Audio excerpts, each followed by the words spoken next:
Simple Sabotage Field Manual. Office of Strategic Services. This Simple Sabotage Field Manual Strategic Services, Provisional, is published for the information and guidance of all concerned and will be used as the basic doctrine for strategic services training for this subject. The contents of this manual should be carefully controlled and should not be allowed to come into unauthorized hands. The instructions may be placed in separate pamphlets or leaflets according to categories of operations, but should be distributed with care and not broadly.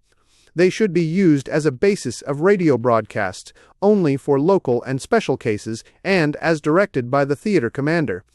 R. 3085, pertaining to handling of secret documents, will be complied with in the handling of this manual. William J. Donovan. 1. Introduction. The purpose of this paper is to characterize simple sabotage, to outline its possible effects, and to present suggestions for inciting and executing it. Sabotage varies from highly technical, écu-domaine, acts that require detailed planning and the use of specially trained operatives, to innumerable simple acts which the ordinary individual citizen saboteur can perform. This paper is primarily concerned with the latter type. Simple sabotage does not require specially prepared tools or equipment. It is executed by an ordinary citizen who may or may not act individually and without the necessity for active connection with an organized group, and it is carried out in such a way as to involve a minimum danger of injury, detection, and reprisal.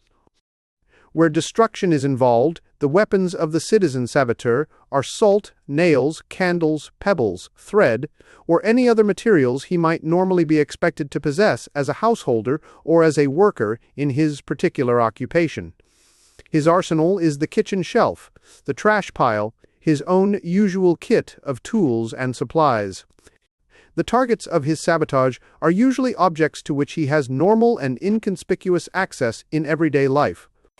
A second type of simple sabotage requires no destructive tools whatsoever and produces physical damage, if any, by highly indirect means. It is based on universal opportunities to make faulty decisions, to adopt a non-cooperative attitude, and to induce others to follow suit. Making a faulty decision may be simply a matter of placing tools in one spot instead of another.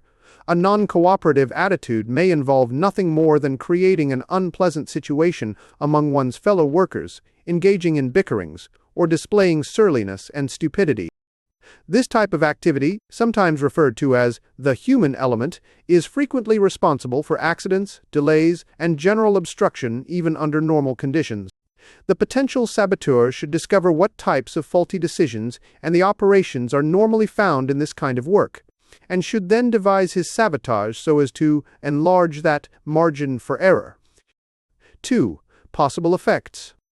Acts of simple sabotage are occurring throughout Europe. An effort should be made to add to their efficiency, lessen their detectability, and increase their number. Acts of simple sabotage, multiplied by thousands of citizen saboteurs, can be an effective weapon against the enemy. Slashing tires, draining fuel tanks, starting fires, starting arguments, acting stupidly, short-circuiting electric systems, abrading machine parts will waste materials, manpower, and time. Occurring on a wide scale, simple sabotage will be a constant and tangible drag on the war effort of the enemy. Simple sabotage may also have secondary results of more or less value. Widespread practice of simple sabotage will harass and demoralize enemy administrators and police. Further, success may embolden the citizen saboteur eventually to find colleagues who can assist him in sabotage of greater dimensions. Finally, the very practice of simple sabotage by natives in enemy or occupied territory may make these individuals identify themselves actively with the United Nations war effort, and encourage them to assist openly in periods of Allied invasion and occupation. 3. Motivating the saboteur. To incite the citizen to the active practice of simple sabotage and to keep him practicing that sabotage over sustained periods is a special problem. Simple sabotage is often an act which the citizen performs according to his own initiative and inclination. Acts of destruction do not bring him any personal gain and may be completely foreign to his habitually conservationist attitude toward materials and tools. Purposeful stupidity is contrary to human nature. He frequently needs pressure, stimulation or assurance, and information and suggestions regarding feasible methods of simple sabotage. 1. 2 Personal motives. C. A. The ordinary citizen very probably has no immediate personal motive for committing simple sabotage. Instead, he must be made to anticipate indirect personal gain, such as might come with enemy evacuation or destruction of the ruling government group. Gains should be stated as specifically as possible for the area addressed. Simple sabotage will hasten the day when Commissioner X and his deputies, Y and Z, will be thrown out, when particularly obnoxious decrees and restrictions will be abolished, when food will arrive, and so on. Abstract verbalizations about personal liberty, freedom of the press, and so on will not be convincing in most parts of the world. In many areas they will not even be comprehensible. B. Since the effect of his own acts is limited, the saboteur may become discouraged unless he feels that he is a member of a large, though unseen, group of saboteurs operating against the enemy or the government of his own country and elsewhere. This can be conveyed indirectly. Suggestions which he reads and hears can include observations that a particular technique has been successful in this or that district. Even if the technique is not applicable to his surroundings, another success will encourage him to attempt similar acts. It also can be conveyed directly. Statements praising the effectiveness of simple sabotage can be contrived, which will be published by white radio, freedom stations, and the subversive press. Estimates of the proportion of the population engaged in sabotage can be disseminated. Instances of successful sabotage already are being broadcast by white radio and freedom stations, and this should be continued and expanded where compatible with security. CC, more important than A or B, would be to create a situation in which the citizen saboteur acquires a sense of responsibility and begins to educate others in simple sabotage. 2. Encouraging destructiveness. It should be pointed out to the saboteur, where the circumstances are suitable, that he is acting in self-defense against the enemy or retaliating against the enemy for other acts of destruction. A reasonable amount of humor in the presentation of suggestions for simple sabotage will relax tensions of fear. A auteur may have to reverse his thinking, and he should be told this in so many words. Where he formerly thought of keeping his tools sharp, he should now let them grow dull. Surfaces that formerly were lubricated now should be sanded. Normally diligent, he should now be lazy and careless, and so on. Once he is encouraged to think backwards about himself and the objects of his everyday life, the saboteur will see many opportunities in his immediate environment which cannot possibly be seen from a distance. A state of mind should be encouraged that anything can be sabotaged. B. Among the potential citizen saboteurs who are to engage in physical destruction, two extreme types may be distinguished. On the one hand, there is the man who is not technically trained and employed. This man needs specific suggestions as to what he can and should destroy, as well as details regarding the tools by means of which destruction is accomplished. C. At the other extreme is the man who is a technician, such as a lathe operator or an automobile mechanic. Presumably, this man would be able to devise methods of simple sabotage which would be appropriate to his own facilities. However, this man needs to be stimulated to reorient his thinking in the direction of destruction. Specific examples, which need not be from his own field, should accomplish this. D. Various media may be used to disseminate suggestions and information regarding simple sabotage. Among the media which may be used as the immediate situation dictates are freedom stations or radio false unreadable, broadcasts or leaflets may be directed toward specific geographic or occupational areas, or they may be general in scope. Finally, agents may be trained in the art of simple sabotage, in anticipation of a time when they may be able to communicate this information directly. 3. Safety measures. ASHIS. A. The amount of activity carried on by the saboteur will be governed not only by the number of opportunities he sees, but also by the amount of danger he feels. Bad news travels fast, and simple sabotage will be discouraged if too many simple saboteurs are arrested. 6. Place forced a B. It should not be difficult to prepare leaflets and other media for the saboteur about the choice of weapons, time, and targets which will ensure the saboteur against detection and retaliation. Among such suggestions might be the following. 1. Use materials which appear to be innocent. A knife or a nail file can be carried normally on your person. Either is a multi-purpose instrument for creating damage. Matches, pebbles, hair, salt, nails, and dozens of other destructive agents can be carried or kept in your living quarters without exciting any suspicion whatever. If you are a worker in a particular trade or industry, you can easily carry and keep such things as wrenches, emery paper, and the like. 2. Try to commit acts for which large numbers of people could be responsible. For instance, if you blow out the wiring in a factory at a central firebox, almost anyone could have done it. On-the-street sabotage after dark, such as you might be able to carry out against a military car or truck, is another example of an act for which it would be impossible to blame you. 3. Do not be afraid to commit acts for which you might be blamed directly, so long as you do so rarely, and as long as you have a plausible excuse. You dropped your wrench across an electric circuit because an air raid had kept you up the night before, and you were half dozing at work. Always be profuse in your apologies. Frequently, you can get away with such acts under the cover of pretending stupidity, ignorance, overcaution, fear of being suspected of sabotage, or weakness and dullness due to undernourishment. 4. After you have committed an act of easy sabotage, resist any temptation to wait around and see what happens. Loiterers arouse suspicion. Of course, there are circumstances when it would be suspicious for you to leave. If you commit sabotage on your job, you should naturally stay at your work. 4. Tools, targets, and timing. The citizen saboteur cannot be closely controlled, nor is it reasonable to expect that simple sabotage can be precisely concentrated on specific types of target according to the requirements of a concrete military situation. Attempts to control simple sabotage according to developing military factors, moreover, might provide the enemy with intelligence of more or less value in anticipating the date and area of notably intensified or notably slackened military activity. Sabotage suggestions, of course, should be adapted to fit the area where they are to be practiced. Target priorities for general types of situations likewise can be specified, for emphasis at the proper time by the underground press, freedom stations, and cooperating propaganda. And sometimes simple 1. Under general conditions, and states which means under general conditions. A. Simple sabotage is more than malicious mischief, and it should always consist of acts whose results will be detrimental to the materials and manpower of the enemy. B. The saboteur should be ingenious in using his everyday equipment. All sorts of weapons will present themselves if he looks at his surroundings in a different light. For example, emery dust, a powerful weapon, may at first seem unobtainable, but if the saboteur were to pulverize an emery knife sharpener or emery wheel with a hammer, he would find himself with a plentiful supply. C.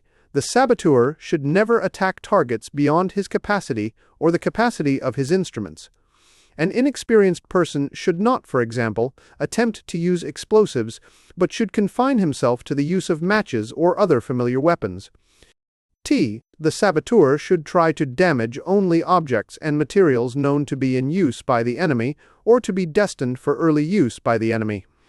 It will be safe for him to assume that almost any product of heavy industry is destined for enemy use, and that the most efficient fuels and lubricants also are destined for enemy use. Without special knowledge, however, it would be undesirable for him to attempt destruction of food crops or food products. E. Although the citizen saboteur may rarely have access to military objects, he should give these preference above all others. 2. Prior to a military offensive, and before offensive. During periods which are quiescent in a military sense, such emphasis as can be given to simple sabotage might well center on industrial production, to lessen the flow of materials and equipment to the enemy. Slashing a rubber tire on an army truck may be an act of value. Spoiling a batch of rubber in the production plant is an act of still more value. 3. During a military offensive. A. Most significant sabotage for an area which is, or is soon destined to be, a theater of combat operations is that whose effects will be direct and immediate.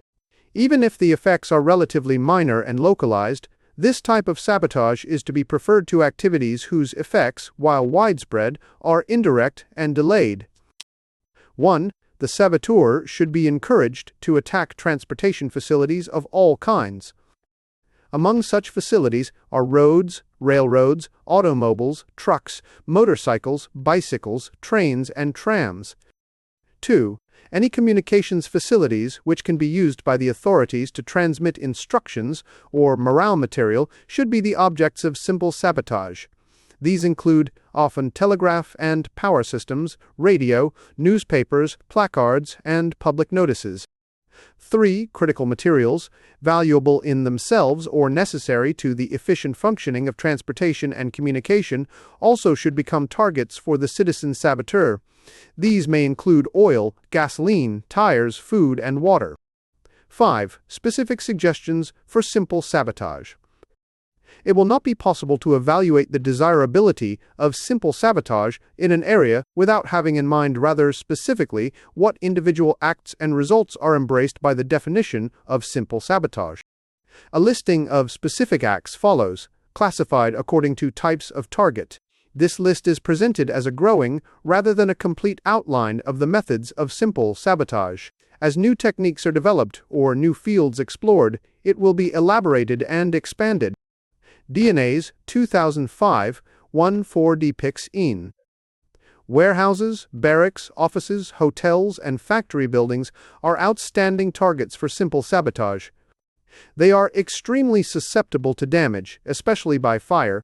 They offer opportunities to such untrained people as janitors, charwomen, and casual visitors, and, when damaged, they present a relatively large handicap to the enemy. AT fires can be started wherever there is an accumulation of inflammable material. Warehouses are obviously the most promising targets, but incendiary sabotage need not be confined to them alone. Whenever possible, arrange to have the fire start after you have gone away. Use a candle and paper combination, setting it as close as possible to the inflammable material you want to burn. From a sheet of paper, tear a strip 3 or 4 centimeters wide and wrap it around the base of the candle 2 or 3 times. Twist more sheets of paper into loose ropes and place them around the base of the candle. When the candle flame reaches the encircling strip, it will be ignited and in turn will ignite the surrounding paper. The size, heat, and duration of the resulting flame will depend on how much paper you use and how much of it you can cramp in a small space. 2. With a flame of this kind, do not attempt to ignite any, but rather inflammable materials, such as cotton sacking. To light more resistant materials, use a candle plus tightly rolled or twisted paper which has been soaked in gasoline. To create a briefer but even hotter flame, put celluloid such as you might find in an old comb into a nest of plain or saturated paper which is to be fired by a candle. 3. To make another type of simple fuse, soak one end of a piece of string in grease. Rub a generous pinch of gunpowder over the inch of string where greasy string meets clean string. Then ignite the clean end of the string.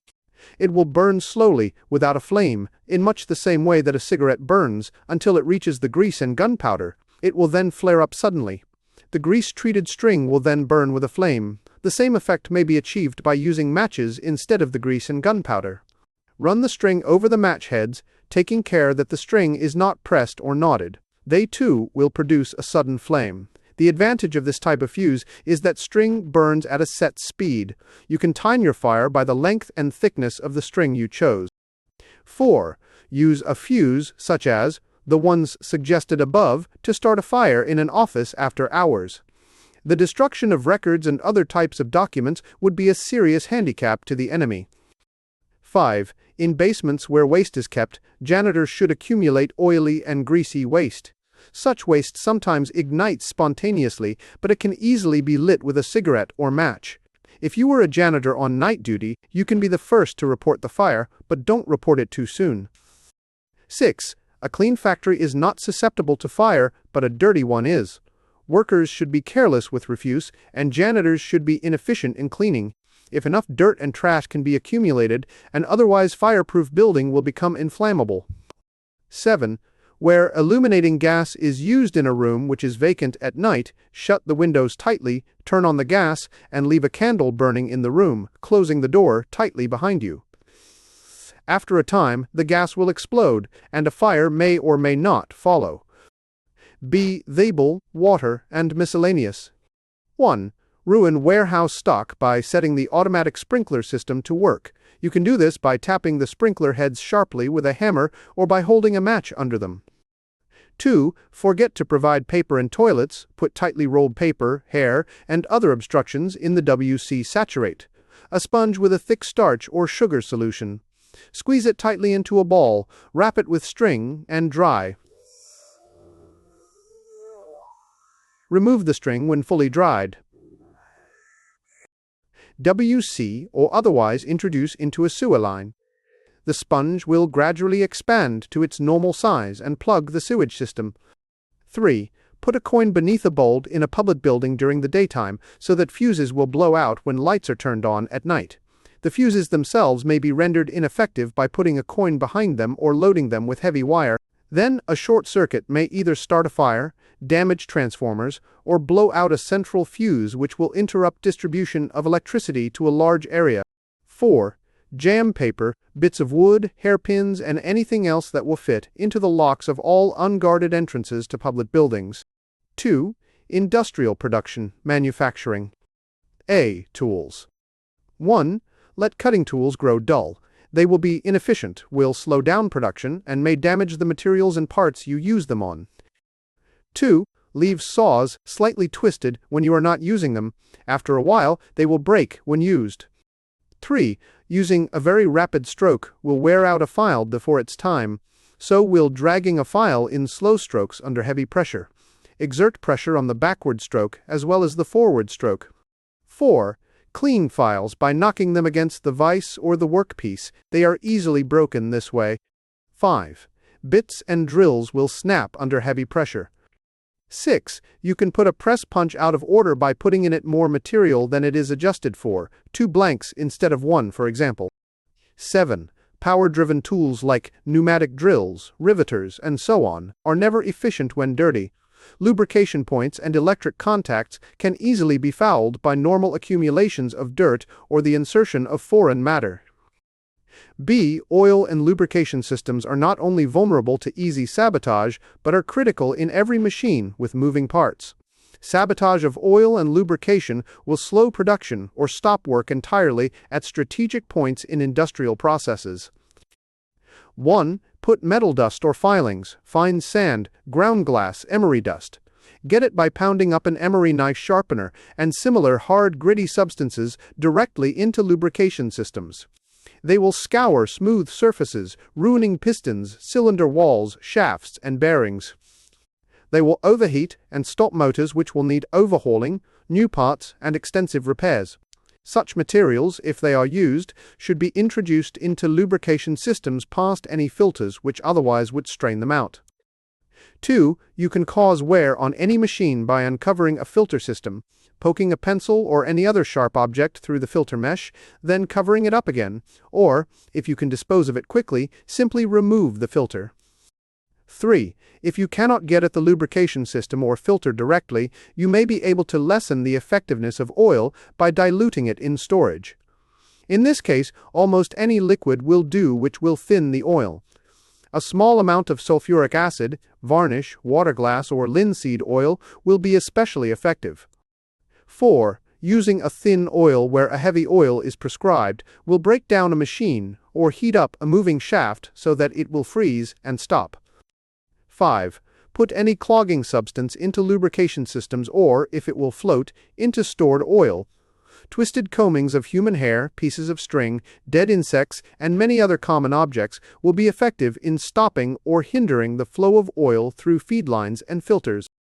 6. Under some circumstances, you may be able to destroy oil outright rather than interfere with its effectiveness by removing stop plugs from lubricating systems or by puncturing the drums and cans in which it is stored. C. Cooling systems. 1. A water cooling system can be put out of commission in a fairly short time, with considerable damage to an engine or motor if you put into it several pinches of hard grain, such as rice or wheat.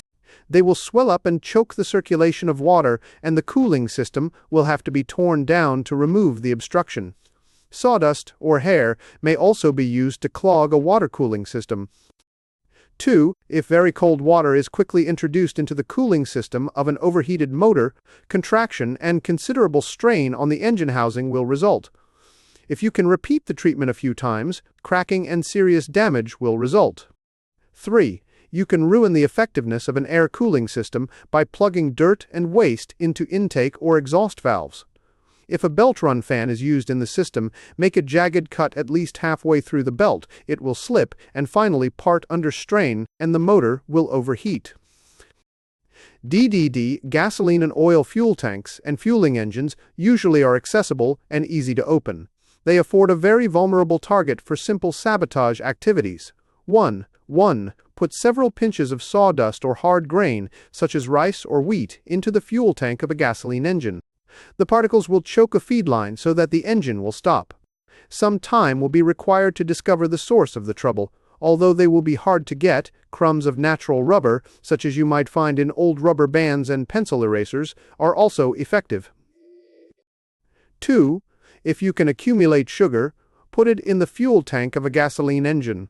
As it burns together with the gasoline, it will turn into a sticky mess, which will completely mire the engine and necessitate extensive cleaning and repair. Try to use about 75 and 100 grams for each 10 gallons of gasoline. 3 other impurities which you can introduce into gasoline will cause rapid engine wear and eventual breakdown. Fine particles of pumice, sand, ground glass, and metal dust can easily be introduced into a gasoline tank. Be sure that the particles are very fine so that they will be able to pass through the carburetor jet. 4. Water, urine, wine, or any other simple liquid you can get, in reasonably large quantities, will dilute gasoline fuel to a point where no combustion will occur in the cylinder and the engine will not move. 1 pint to 20 gallons of gasoline is sufficient. If salt water is used, it will cause corrosion and permanent motor damage. 5. In the case of diesel engines, put low flashpoint oil into the fuel tank. The engine will not move. If there already is proper oil in the tank when the wrong kind is added, the engine will only limp and sputter along. 6. Fuel lines to gasoline and oil engines frequently pass over the exhaust pipe. When the machine is at rest, you can stab a small hole in the fuel line and plug the hole with wax. As the engine runs and the exhaust tube becomes hot, the wax will be melted, fuel will drip onto the exhaust, and a blaze will start. 7. If you have access to a room where gasoline is stored, remember that gas vapor accumulating in a closed room will explode after a time if you leave a candle burning in the room. A good deal of evaporation, however, must occur from the gasoline tins into the air of the room. If removal of the tops of the tins does not expose enough gasoline to the air to ensure copious evaporation, you can open lightly constructed tins further with a knife, ice pick, or sharpened nail file, or puncture a tiny hole in the tank which will permit gasoline to leak out on the floor. This will greatly increase the rate of evaporation. Before you light your candle, be sure that windows are closed and the room is as airtight as you can make it. If you can see that windows in a neighboring room are opened wide, you have a chance of setting a large fire, which will not only destroy the gasoline, but anything else nearby. When the gasoline explodes, the doors of the storage room will be blown open. A draft to the neighboring windows will be created, which will whip up a fine conflagration. Electric motors. Electric motors, including dynamos, are more restricted than the targets so far discussed. They cannot be sabotaged easily or without risk of injury by unskilled persons who may otherwise have good opportunities for destruction. 1. Set the rheostat to a high point of resistance in all types of electric motors. They will overheat and catch fire. 2. Adjust the overload relay to a very high value beyond the capacity of the motor. Then overload the motor to a point where it will overheat and break down. 3. Remember that dust, dirt, and moisture are enemies of electrical equipment. Spill dust and dirt onto the points where the wires in electric motors connect with terminals and onto insulating parts. Inefficient transmission of current and, in some cases, short circuits will result. Wet generator motors to produce short circuits. 4. Accidentally, bruise the insulation on wire, loosen nuts on connections, make faulty splices and faulty connections in wiring to waste electric current and reduce the power of electric motors.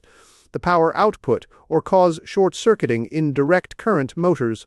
Loosen or remove commutator holding rings.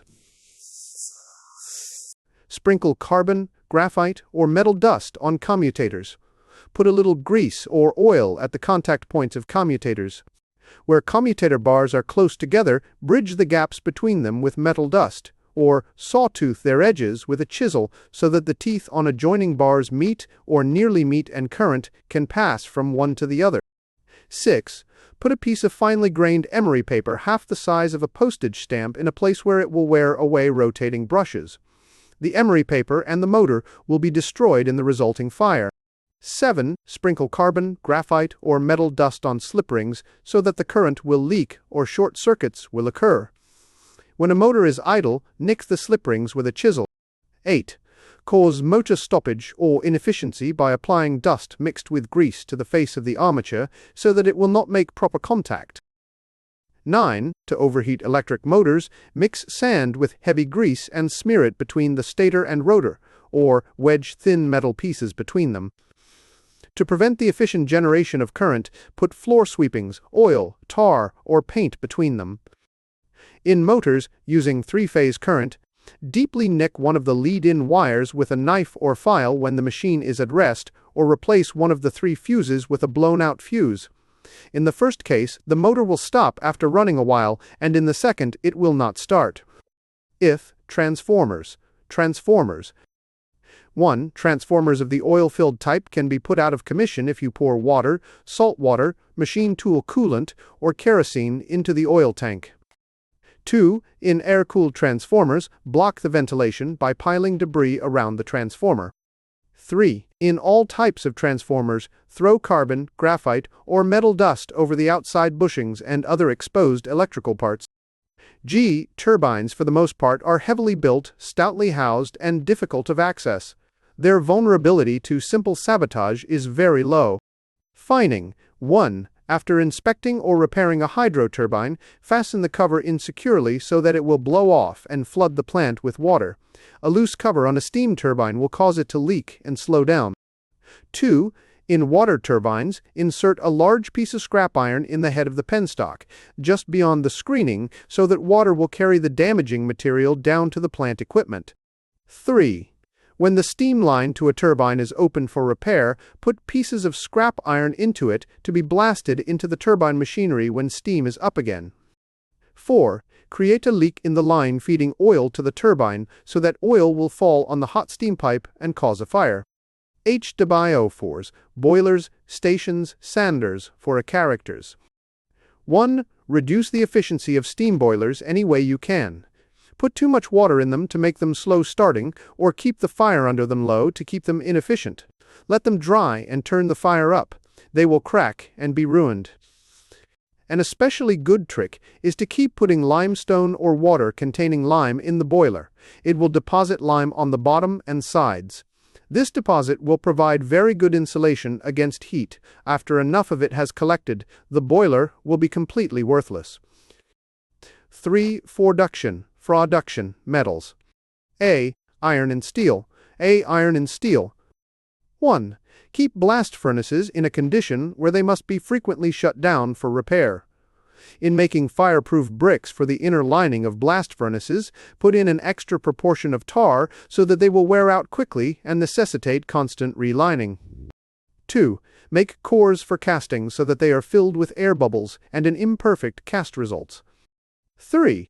See that the core in a mold is not properly supported so that the core gives way or the casting is spoiled because of the incorrect position of the core. 4. In tempering steel or iron, apply too much heat so that the resulting bars and ingots are of poor quality. B. Other metals. No suggestions available. 4. Production, mining, and mineral extraction. A. CAA. 1. A slight blow against your Davy oil lamp will extinguish it, and to light it again you will have to find a place where there is no fire damp. Take a long time looking for the place. 2. Blacksmiths who make pneumatic picks should not harden them properly, so that they will quickly grow dull. 3. You can easily put your pneumatic pick out of order. pour a small amount of water through the oil lever and your pick will stop working. Coal dust and improper lubrication will also put it out of order. 4. Weaken the chain that pulls the bucket conveyors carrying coal. A deep dent in the chain made with blows of a pick or shovel will cause it to part under normal strain. Once a chain breaks, normally or otherwise take your time about reporting the damage. Be slow about taking the chain up for repairs and bringing it back down after repairs. 5. Derail mine cars by putting obstructions on the rails and in switch points. If possible, pick a gallery where coal cars have to pass each other so that traffic will be snarled up. 6. Send up quantities of rock and other useless material with the coal. 5. Production, agriculture. A. Machinery. 2 Falls, IT, CPR, 5B, 2 CHTEERS, 2 POCTITE. B. Crops and livestock probably will be destroyed only in areas where there are large food surpluses or where the enemy regime is known to be requisitioning food. 1. Feed crops to livestock. Let crops harvest too early or too late. Spoil stores of grain, fruit, and vegetables by soaking them in water so that they will rot. Spoil fruit and vegetables by leaving them in the sun. 6. Transportation, railways. A. Passengers. 1. Make train travel as inconvenient as possible for enemy personnel. Make mistakes in issuing train tickets, leaving portions of the journey uncovered by the ticket book. Issue 2 tickets for the same seat in the train, so that an interesting argument will result.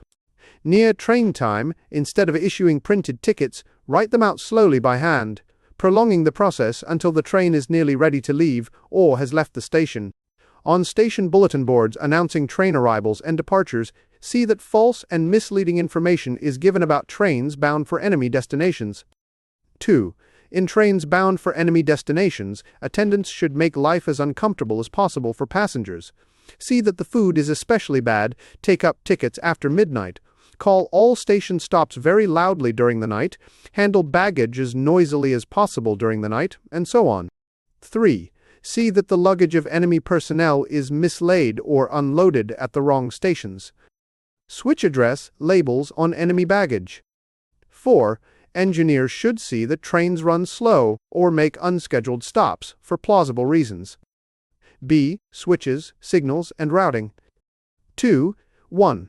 Exchange wires in switchboards containing signals and switches so that they connect to the wrong terminals.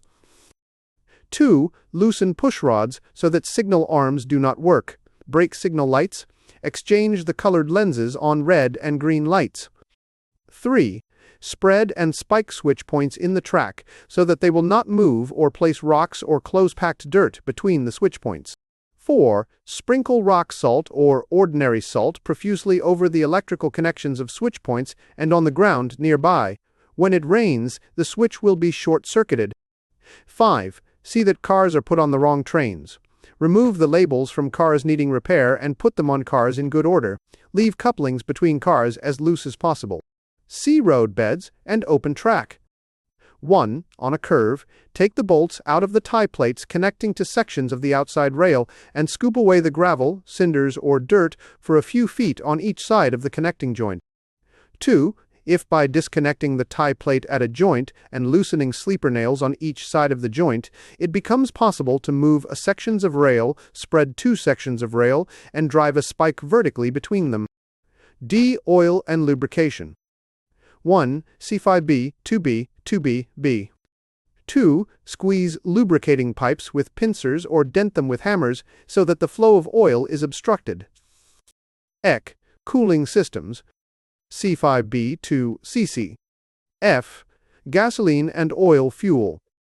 1 problem C5B2D, SHE. End. G. Electric motors. 1. C5B2E and F. Oilers. 1.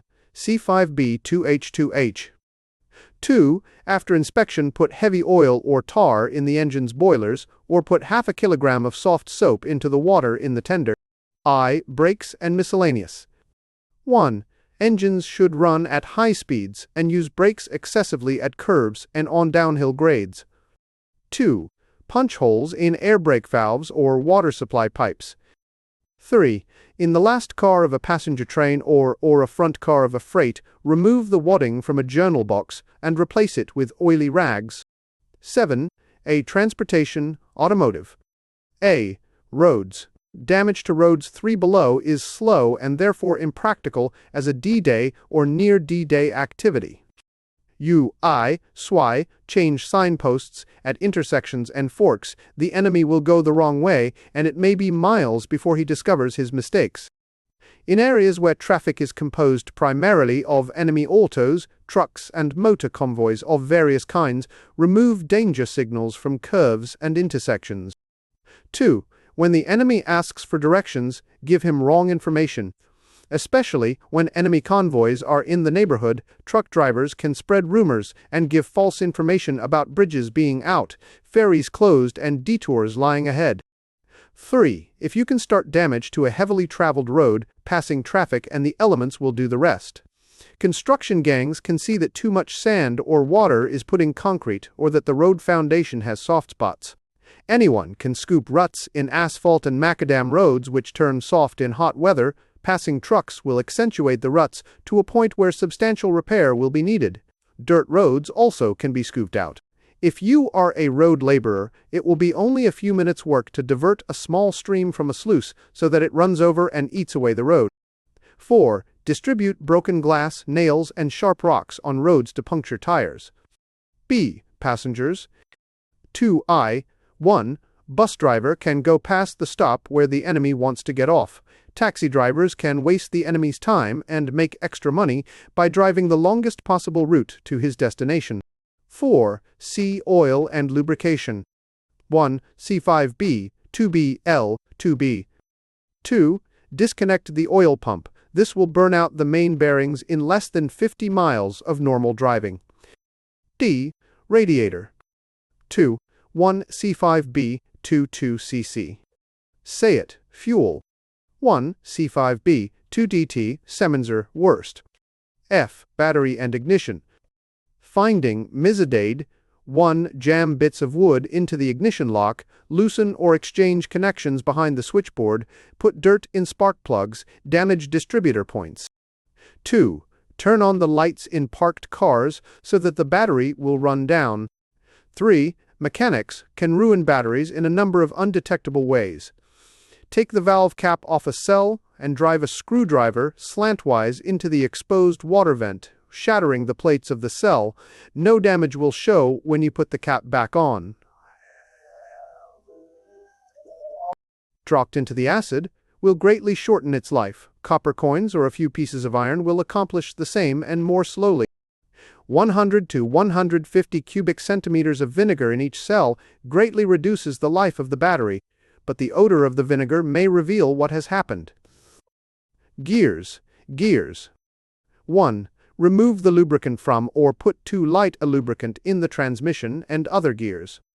2. In trucks, tractors, and other machines with heavy gears, fix the gear case insecurely, putting bolts in only half the bolt holes.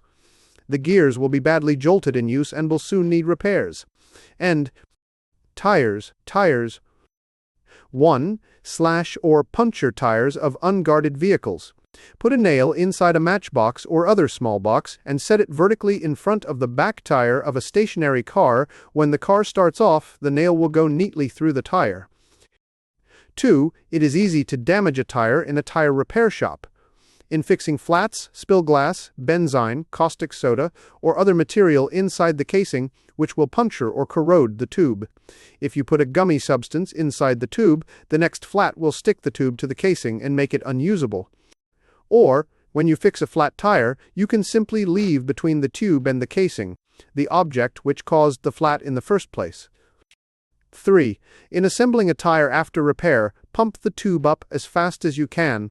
Instead of filling out smoothly, it may crease, in which case it will wear out quickly.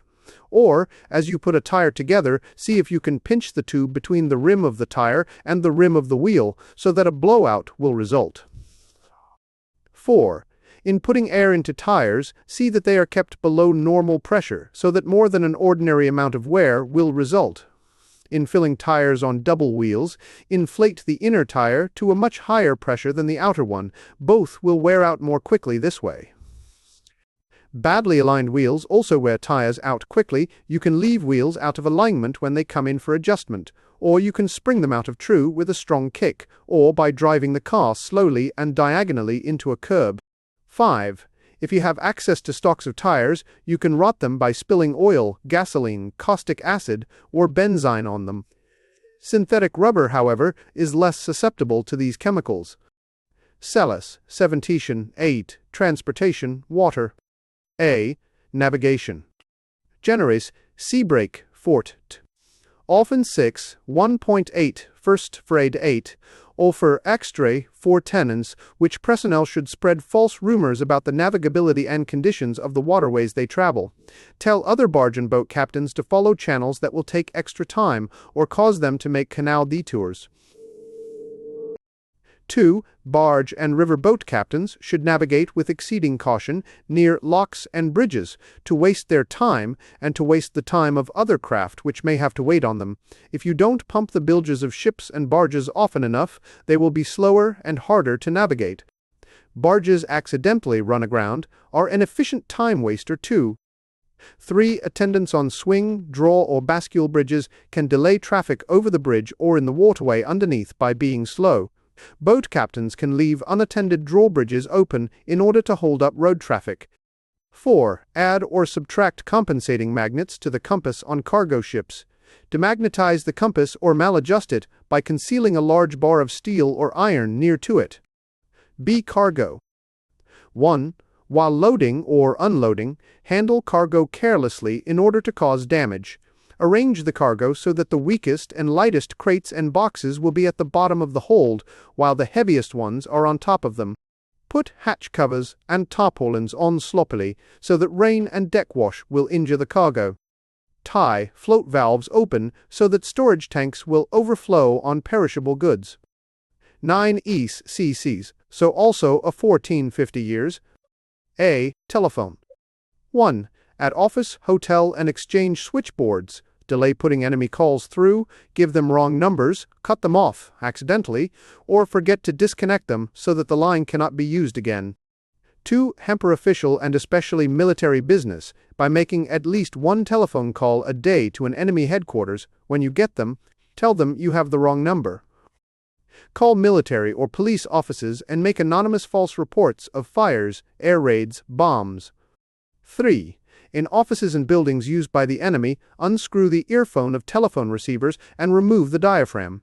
Electricians and telephone repair men can make poor connections and damage insulation, so that crosstalk and other kinds of electrical interference will make conversations hard or impossible to understand. 4. Put the batteries under automatic switchboards out of commission by dropping nails, metal filings, or coins into the cells. If you can treat half the batteries in this way, the switchboard will stop working. A whole telephone system can be disrupted if you can put 10% of the cells in half the batteries of the central battery room out of order. B. Telegraph. 1. Delay the transmission and delivery of telegrams to enemy destinations. 2. Garble telegrams to enemy destinations so that another telegram will have to be sent or a long-distance call will have to be made. Sometimes it will be possible to do this by changing a single letter in a word, for example, changing minimum to maximum, so that the person receiving the telegram will not know whether minimum or maximum is meant. Kite transportation lines. 1. Cut telephone and telegraph transmission lines. Damage insulation on power lines to cause interference. D. Mail. 1. Post office employees can see to it that enemy mail is always delayed by 1 day or more, that it is put in wrong sacks, and so on. E. Motion pictures. 1. Projector operators can ruin newsreels and other enemy propaganda films by bad focusing, speeding up or slowing down the film, and by causing frequent breakage in the film. 2. Audiences can ruin enemy propaganda films by applauding to drown the words of the speaker, by coughing loudly, and by talking. 3. Anyone can break up a showing of an enemy propaganda film by putting 2 or 3 dozen large moths in a paper bag. Take the bag to the movies with you, put it on the floor in an empty section of the theater as you go in, and leave it open. The moths will fly out and climb into the projector beam, so that the film will be obscured by fluttering shadows. 5. Radio. 1. Station engineers will find it quite easy to overmodulate transmissions of talks by persons giving enemy propaganda or instructions, so that they will sound as if they were talking through a heavy cotton blanket with a mouth full of marbles. 2. In your own apartment building, you can interfere with radio reception at times when the enemy wants everybody to listen. Take an electric light plug off the end of an electric light cord.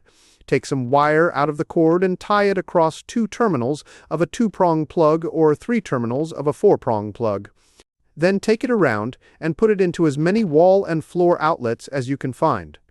Each time you insert the plug into a new circuit, you will blow out a fuse and silence all radios running on power from that circuit until a new fuse is put in. 3. Damaging insulation on any electrical equipment tends to create radio interference in the immediate neighborhood, particularly on large generators, neon signs, fluorescent lighting, X-ray machines, and power lines. If workmen can damage insulation on a high-tension line near an enemy airfield, they will make ground-to-plane radio communications difficult and perhaps impossible during long periods of the day. 10. Electric power. A. Turbines, electric motors, transformers. 1. C5B, 2 E5 BRFH cage. B. Transmission lines. 1.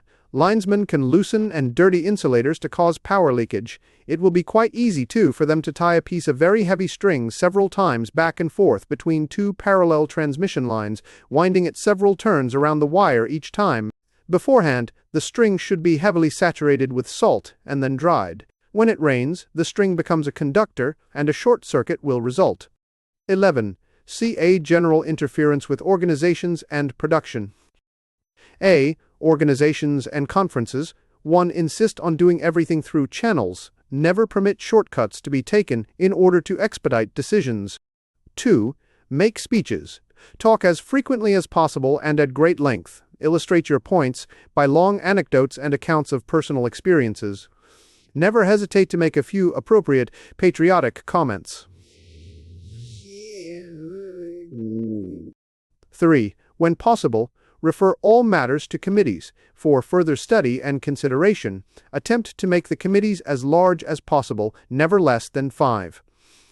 4. Bring up irrelevant issues as frequently as possible. 5. Haggle over precise wordings of communications, minutes, resolutions. 6. Refer back to matters decided upon at the last meeting and attempt to reopen the question of the advisability of that decision. 7. Advocate caution, be reasonable, and urge your fellow conferees to be reasonable and avoid haste which might result in embarrassments or difficulties later on. 8. Be worried about the propriety of any decision. Raise the question of whether such action as is contemplated lies within the jurisdiction of the group, or whether it might conflict with the policy of some higher echelon. B. Managers and supervisors. 1. Demand written orders. 2. Misunderstand orders. Ask endless questions or engage in long correspondence about such orders. Quibble over them when you can. 3. Do everything possible to delay the delivery of orders. Even though parts of an order may be ready beforehand, don't deliver it until it is completely ready. 4. Don't order new working materials until your current stocks have been virtually exhausted, so that the slightest delay in filling your order will mean a shutdown. 5. Order high-quality materials which are hard to get. If you don't get them, argue about it. Warn that inferior materials will mean inferior work. 6. In making work assignments, always sign out the unimportant jobs first. See that the important jobs are assigned to inefficient workers of poor machines. 7. Insist on perfect work in relatively unimportant products. Send back for refinishing those which have the least flaw. Approve other defective parts whose flaws are not visible to the naked eye. 4. Triste. 4. C8. Trees 20s on embery, a privating dod emberies on easies, but things that broting so that parts and materials will be sent to the wrong place in the plant. 6. 9. When training new workers, give incomplete or misleading instructions. 10. To lower morale and, with it, production, be pleasant to inefficient workers, give them undeserved promotions. Discriminate against efficient workers, complain unjustly about their work. 11. Hold conferences when there is more critical work to be done. 12. Multiply paperwork in plausible ways. Start duplicate files. 13. Multiply the procedures and clearances involved in issuing instructions, paychecks, and so on. See that 3 people have to approve everything where 1 would do. 14. Apply all regulations to the last letter. See office workers. 1. Make mistakes in quantities of material when you are copying orders. Confuse similar names. Use wrong addresses. 2. Prolong correspondence with government bureaus. 3. Misfile essential documents. 4. In making carbon copies, make 1 too few so that an extra copying job will have to be done. 5. Tell important callers the boss is busy or talking on another telephone. 6. Hold up mail until the next collection. 7. Spread disturbing rumors that sound like inside dope. D. Employees. 1. Work slowly. Think out ways to increase the number of movements necessary on your job. Use a light hammer instead of a heavy one. Try to make a small wrench do when a big one is necessary. Use little force where considerable force is needed, and so on. 2. Contrive as many interruptions to your work as you can when changing the material on which you are working as you would on a lathe or punch. Take needless time to do it. If you are cutting, shaping, or doing other measured work, measure dimensions twice as often as you need to. When you go to the lavatory, spend a longer time there than is necessary. Forget tools so that you will have to go back after them. 3. Even if you understand the language, pretend not to understand instructions in a foreign tongue. 4. Pretend that instructions are hard to understand and ask to have them repeated more than once, or pretend that you are particularly anxious to do your work and pester the foreman with unnecessary questions. 5. Do your work poorly and blame it on bad tools, machinery, or equipment. Complain that these things are preventing you from doing your job right. 6. Never pass on your skill and experience to a new or less skillful worker. 7. Snarl up administration in every possible way. Fill out forms illegibly so that they will have to be done over, make mistakes, or omit requested information in forms. 8. If possible, join or help organize a group for presenting employee problems to the management. See that the procedures adopted are as inconvenient as possible for the management, involving the presence of a large number of employees at each presentation, entailing more than 1 meeting for each grievance, bringing up problems which are largely imaginary, and so on. 9. Misroute materials. 10. Mix good parts with unusable scrap and rejected parts. 12. General devices for lowering morale and creating confusion. A. Give lengthy and incomprehensible explanations when questioned. EB report. Imaginary spies or danger to the Gestapo or police. C. Act stupid. D. Be as irritable and quarrelsome as possible without getting yourself into trouble. N. Misunderstand all sorts of regulations concerning such matters as rationing, transportation, traffic regulations. IV. Complain against ersatz materials. G. IM. In public treat Axis, Nationals, or Quislings coldly. Psh. Stop all conversation when Axis Nationals or Quislings enter a cafe. I. Cry and sob hysterically at every occasion, especially when confronted by government clerks. G. Boycott all movies, entertainments, concerts, newspapers which are in any way connected with the Quisling authorities. K. Do not cooperate in salvage schemes. Thanks for listening to Simple Sabotage Field Manual by Strategic Services.